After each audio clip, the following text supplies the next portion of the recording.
Chez Audi City, vous avez des grandes tables, des tables lab sur lesquelles vous avez votre configurateur. Au moment des options, toute la chorégraphie, travail, 2 mois de formation pour les ambassadeurs, se décale un petit peu et laisse le client jouer avec la table lab, notamment sur les options, donc sur sellerie, jantes, etc. Et donc, il joue avec ses options, donc il configure lui-même son véhicule, mais avec l'appui de... Et il y a un petit montant en haut à droite, qui est le budget dynamique, on va dire, du véhicule, qui se construit en fonction des choix du client. Donc l'ambassadeur, d'ailleurs, il surveille, parce qu'il commence à comprendre quelle est la fourchette budgétaire possible du client. S'il enlève une option, il la rajoute.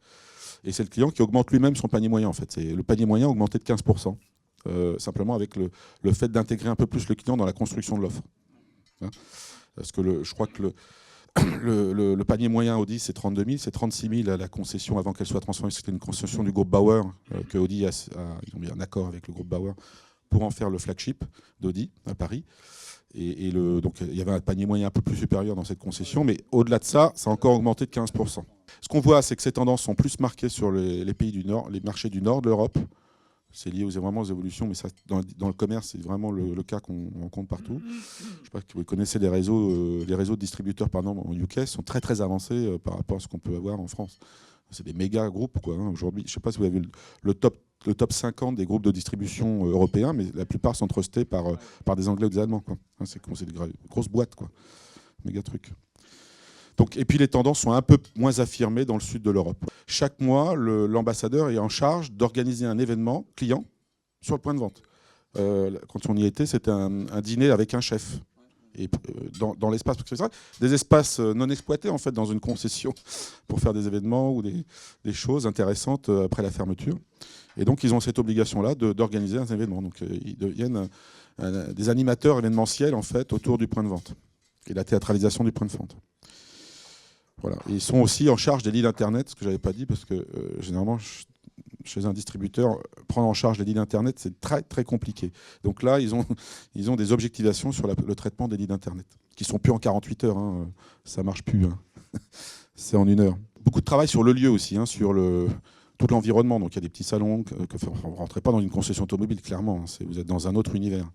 Avec ce qu'ils développent, qui s'appelle les CPL, c'est les Customer Personal Lounge. Donc il y a vraiment des petits salons privés, avec des caissons de boost pour remettre le son de la voiture, enfin même le son de la voiture qui est reproduit en sono, et des espaces complètement privatisés dans les échanges avec le client, qui peut choisir sur des paneliers, aussi avec des cartes, avec des flashcodes, hop, il peut changer la couleur. S'il n'est pas sûr, il prend 2 cartes, il revient chez lui, il discute avec je ne sais pas qui, mais il revient avec la bonne couleur, hop, il la repasse. Enfin, il y a tous des outils, des petits outils, toute une expérience client qui a été simplifiée et enrichie. Voilà. Et puis le travail sur la chorégraphie. Le petit exemple, c'est-à-dire que quand l'ambassadeur redonne la main au vendeur au moment de la découverte véhicule ou la reprise, la corde sensible, ce qu'il appelle la corde sensible, il la passe par SMS. Il aime bien aller en vacances à la montagne, donc de neige, chêne, etc. Il le passe par SMS au vendeur, qui reprend notamment la fin du projet d'achat, en fait. Donc il y a je vous dis 2 mois de formation sur l'articulation transmission ambassadeur-vente. Alors je ne sais pas si ce modèle est déployable, en fait, c'est ça la vraie question. Je pense que chez un premium, ça l'est relativement possible. En tout cas, ils l'ont fait chez BM en reconfigurant les rôles et responsabilités. Je pense que c'est généraliste. Bon, c'est dans une enveloppe de coûts RH qui est intégrée, que ce modèle, c'est voilà. Et quant aux investissements informatiques, digitaux, la salle des serveurs, à l'Audi City, elle doit faire un quart de cette pièce. C'est bourré de serveurs, en direct, connectés avec l'Allemagne. Je ne sais pas quel niveau d'investissement, parce que ça, je suis sûr une chose, c'est que ce n'est pas reproduit.